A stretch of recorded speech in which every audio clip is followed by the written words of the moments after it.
All right. Hello, Michelle. So we're recording here in my fancy Zoom room as Instagram Live decided it did not want to cooperate today. So today we are connecting on a lot of different things, but mainly on toxic cultures from the corporate space and leading into the online world. So, Michelle, welcome, and let's get started. Becky, thank you so much for having me. Um, let's just get right into it.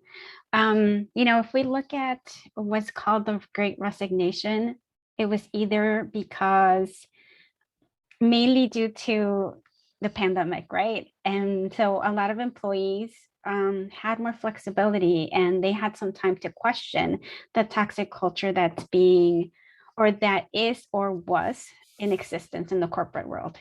And so now we are faced with a situation where there's a mass exodus because people are either starting their own business or they're moving on to another company that does have more of a balanced culture within corporate, right? And so from the online space perspective, bottom line, we're facing the reality that our contractors and or our employees want to embrace working in a place that's not toxic, whose culture is more balanced and integrates more of a lead with curiosity and be open to feedback.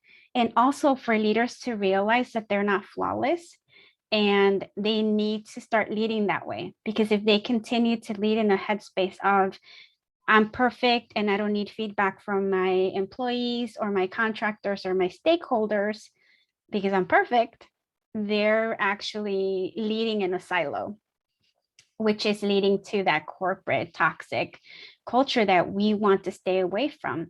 And I believe that as online business providers, we're creating our own community in here and outside. We're creating a ripple effect, right? So let's set it up the right way this time. Let's learn from that mistake. Let's learn from the mistakes of the businesses that came before us that didn't have the tools that we have to create and or create our own cultures that do foster that curiosity and feedback from their employees. Yes, that's so important. I tell business owners all the time, and even their team members to think about what did they love? What did they really enjoy about their past work or past corporate experiences, and what did they absolutely dislike? And make a list to really start thinking about how you want to move forward in the future, and then get creative together. It's amazing to see what your employees or team members have for ideas on how they want to use the tools that you have in your virtual space, whether it be Slack, Vox, or ClickUp, whatever you're using, so that you can create that new team culture together in a cohesive manner. So that's definitely exciting to see.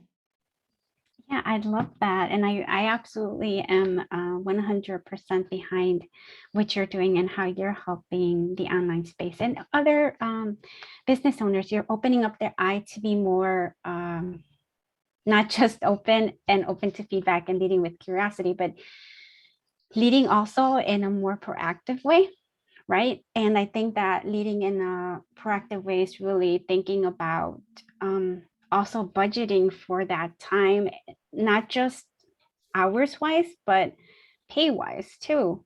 Yeah. Um, I think that business owners need to actually be more aware of how they budget their time, their finances in order to fit in um, creating a better culture, more of a good foundation for Mhm. their contractors, for their employees, and for themselves too. Because who wants to be leading a toxic, a toxic business? I don't think we came into the online space or even opened up our own business to harbor that. Exactly. Um, I love the fact that you talk about making time to get that feedback. And I think that people should be aware that maybe that should be part of their business strategy as well. Not just talking about it, but budgeting money towards activities that that empower that cause, right? Like having retreats with you, so that they can have those conversations. Because sometimes, and I think you see this, is as a person that's coming from a leadership or power role in a business, um, employees or contractors are not so comfortable stating what could be fixed, right?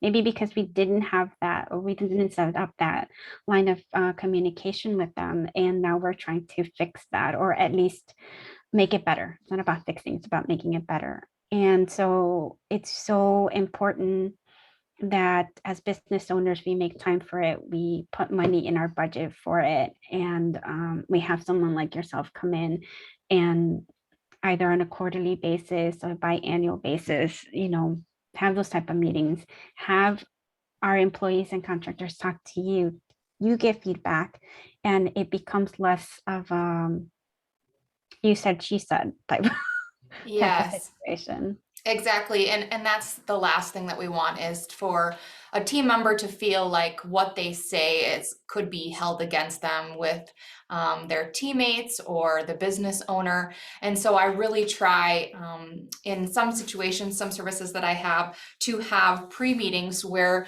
what they say is really anonymous. I'm just looking to get a good gauge of where things are at and what their ideas and feedback are. So then I can kind of bring that together. Is it just one person saying it? Then I kind of have an idea, or is multiple people saying similar things? And then let's really look at that and work on how we can kind of make that portion a little bit better for all team members involved. And so I think that that's really important, just to get their voice heard. You can also do surveys. So there's ways like in ClickUp, with some of the teams that I work with, that we have an anonymous survey that goes out. Tell us, how the past month has been. What are your thoughts and feelings on XYZ? Or if you had to vote for a type of event that we would do, would you like a virtual game night? Would you like this type of speaker or training to come in? And just really getting the feedback of the team, than just the business leader saying like, I want to have a training on the, HR or whatever it is. And is it really what the team wants to learn or get involved in? And so I think that's important as well. It's funny you mentioned, kind of like what the team wants and also what you want. If a company was coming to you, um, and they're just starting out and they're trying to set a better culture, like a better culture for their business, what would you recommend that they start out with, other than having those conversations with their team members initially? So first of all, my first thing that I tell everyone to start with, because it's the most simple, is showing appreciation. And appreciation doesn't have to mean a large bonus or a big Christmas gift or whatever the case may be. It's really showing those little tiny methods of appreciation, like, oh my gosh, Jane, you knocked that project out of the park. You were able to, get it done ahead of time. You kept the client happy, whatever the case may be, and being detailed, not just saying like, good job, Jane. Like, what did she do a good job on? And saying it in front of the team so that everybody hears those words of encouragement, because then most likely it kind of creates this ripple effect across the team. When Jane is working on a project with, Emily does a good job and Jane praises her. So just kind of continuing that ripple effect of praise and encouragement. When people feel appreciated and when they feel that their work is important to the company and that it matters, they're more likely to be more happy at work. They're more likely to work harder, be more productive. So in turn, it just creates a better atmosphere overall. I love that. And that doesn't cost anything. It's like you're speaking to a human from a perspective of being seen, heard, and understood. And that is so important in everything you do in business. And I love the fact that yeah, that's like one of the first suggestions you have, for them. I think that when you're, and I'm flipping a little bit the switch, when you're thinking about profitability, just that one free action allows your,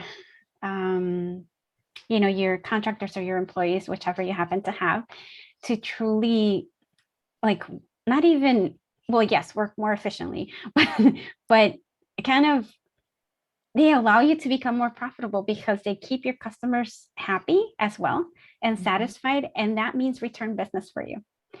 So I think that we should start focusing on culture and focusing on budgeting for that as more of an investment for our growth. In the online space, we focus so much on growth and scaling and the next 10K and the next 20K and X, Y, and Z.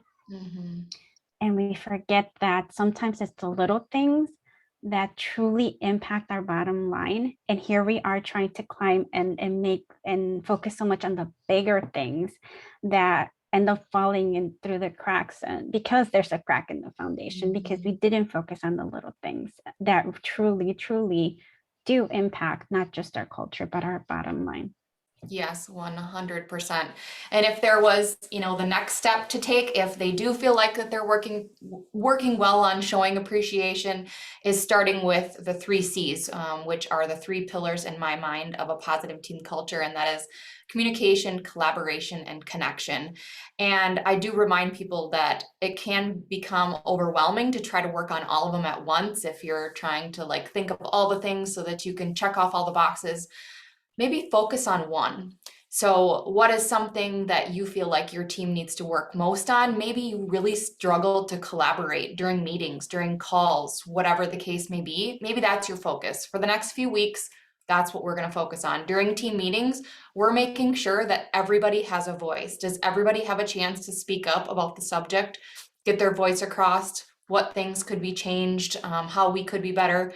Are you listening? Are you really listening to what the team members have to say? Or are you just kind of typing, doing your own thing, not paying attention? Because that's really also part of being a good teammate and collaborating effectively, is making sure that you're listening. Because if you tell me during the meeting you're talking about updates with the project, and the design phase is going to be done on Thursday and it'll be ready for you in this next step, if I'm not paying attention or keeping an eye on things, I might not be ready. So when she says Thursday, "Hey Becky, this is ready for you," I'm like, "Oh, well, I don't have time. I wasn't listening. I wasn't paying attention." And so that's part of being a good teammate and collaborating effectively. Would you recommend that, like, for instance, when you're having those type of meetings, to ask people to turn off their cell phones or set them aside, as we're in the online space and we're so distracted and there's so much going on, it's so easy to get distracted. But also, maybe when we're talking about, like you were mentioning, that one specific instance where maybe your colleague is not, or the person who was responsible for that may not have paid attention for whatever the reason may have been, if instead of just saying we're going to need this by such and such date, addressing them by their name in order to Mhm. get their attention.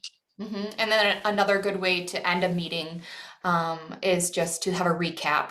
So if there's some of those important dates or things to note, I might say like, okay, to recap, these are kind of the 5 top things that everybody needs to remember. Does anybody have anything else that I missed? Just to make sure that those top key milestones and things that need to be noted are shared at the end of the meeting as a quick recap. I found that to be helpful as well. Because maybe I yawned, maybe I whatever, and those things do happen. Or a child comes up is like, "Mom, mom," and so things do happen. But just trying to make sure that you are listening as much as you possibly can, and not doing other work during those critical meetings.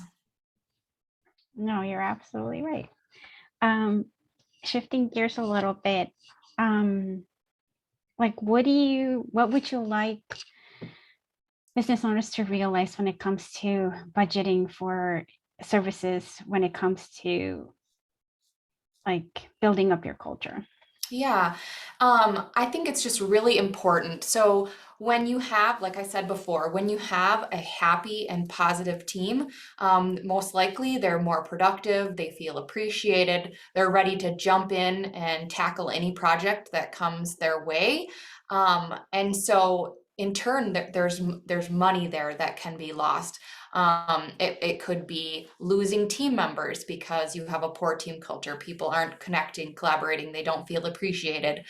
Just the cost of the hiring alone is astronomical.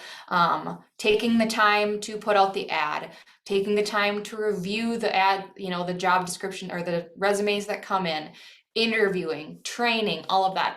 The time that takes plus all the cost for team members to handle all that is big. But having low productivity is even just as much of a cost. If someone is kind of like, well, nobody really cares if I get this done in 4 hours, or if I get it done in an hour, things like that. Thinking about those little things that add up really fast and could be costing you money that you're not even thinking about. Hmm. It to add to that, I think also sometimes we're in such a rush to hire that replacement that we hire the wrong one because we're in such a hurry or we're in such a rush, or when we don't have an SOP or an onboarding process that also could, and that has to do with culture too. Just not having those foundational steps for the person to get acclimated with the way you do business, or how you like to serve your clients, I think is costly, even if the person is the right person. 100%. Onboarding is one of the biggest steps towards helping someone understand your team culture. If and I understand that there's situations where somebody just has to get thrown in. But in those instances, if they are just thrown in, make sure that you're consistently having some checkpoints with them so that they understand how you like to work. You're sorry, this is how it's going, but in the future, you intend for it to be like XYZ. If you do have time to onboard, taking it slow, walking them through what your platforms look like, what programs you use, meeting the team, meeting the department members that you may be working with, talking about, their strengths, personality tests they've taken, really kind of diving in to who they are and how they are going to relate to the team. And then just kind of having those consistent check-in points, especially through those first 6 weeks, getting to know them. I like to use Voxer and Slack to have fun get to know you questions about who they are. The team can answer as well. That creates common bonds. So maybe I say that my favorite thing ever is to knit. And you're like, oh my gosh, I love to knit. And kind of creating some of those just simple bonds. Like we could be living on opposite ends of the world. I could have 10 children, you could have none, but we could create this common bond off some simple, tiny thing that we found we answered in a question together. More than likely, if we work on a project together, we're going to kind of start that common bond. I feel more comfortable talking to you because I found that commonality, that small commonality, which in most every single person that I've met in this world, we have a commonality. Whether we've lived completely different lives or not, we all have common bonds. And so creating those things then we start connecting even more. Then feeling more comfortable, be like, hey, I had a question on this project. I'm not quite sure where to go next. Can you help me or lead me to the right spot?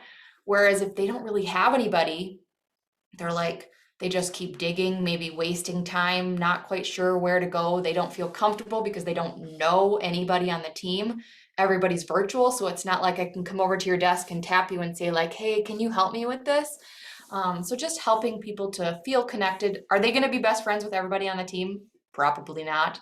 But making those connections so that they do have at least a few people on your team that you feel comfortable with. Some instances, I'm able to have a mentor on the team where they have kind of a person that they're connecting with every day, especially for the first few weeks. And they're able to just kind of like be their guide. Maybe they're in their department. They're able to kind of help them along as they go through the training process, depending on if they're just watching videos, they have questions, etc. So the onboarding phase is so, so important in getting them connected to the team and how you run your business.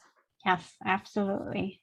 So I'm thinking from a perspective of when you're investing in contractors that may not be with you for a long period of time. How do you see that playing into someone's business culture? How does it impact, and how can you mitigate or make that impact a little bit more positive for both parties? So someone that's just going to be there for a project and X amount of time, but be aware of, the norms in your organization or in your business. Yeah, then more than likely you're not going to spend as much time during that onboarding process and making sure they're completely connected to everyone and everything in your business, as they may just kind of have a more focused job that they're working on and maybe need to connect with less people in their group. But I would still want them to feel connected to the team members that they were going to be working with. So for example, if they were just going to be working on accounting for a 3-month time period, I may want to just really make sure that I'm focusing on connecting them with the other accounting members or people that they will be involved in, so that they can feel comfortable interacting and working together to get the job done in the timely manner that we're looking for. And I may not reach out to the design team or to the social media person to really connect them. I want them to know who they are. But if it's for a short window, I'm going to want to have a more focused timeline for them. I love that. And I think that that is a very proactive way of being cost efficient too, because you're making sure that you're supporting the contractor that you're hiring to work, to have that communication and understand exactly what it is that you need, and then shorten the project time. Well, not even shorten, but stay on timeline, because that can become costly too when you have this project where I've seen people go into website design, and the website design or launching the website ends up being a 6 month to a year project, because there's either no communication or like there's just really no communication. Yes. Yeah. Definitely. Definitely. Well, thank you so much for having this conversation today. I would love for you to share where people can find you so that they can learn more about what you do. Thanks, Becky. I normally hang out on Instagram, where I'm starting to hang out again. So you guys can follow me at ILite Sodalite CFO. I'm also on LinkedIn under Ishel Alcantara. And I actually help, so I create aligned business and financial blueprints for growth and success and balance for CEOs who really seek or are on a mission to create profitable and equitable legacies. So definitely in alignment with people who you serve, who value creating and building that culture, because they want to make sure that their business is going to be a legacy and is going to be a fun, challenging, and fulfilling environment for their employees or contractors, and also to be, to give back to society in a way that they find fulfilling as well. So thank you I so much for love having me. that. This was so fun. And I will tag you in this post and where I share today so that everybody can come and find you. But this conversation was so fun, and we will have to do it again soon. Yes. All Yes, right. Thank absolutely. you. Thanks, Becky.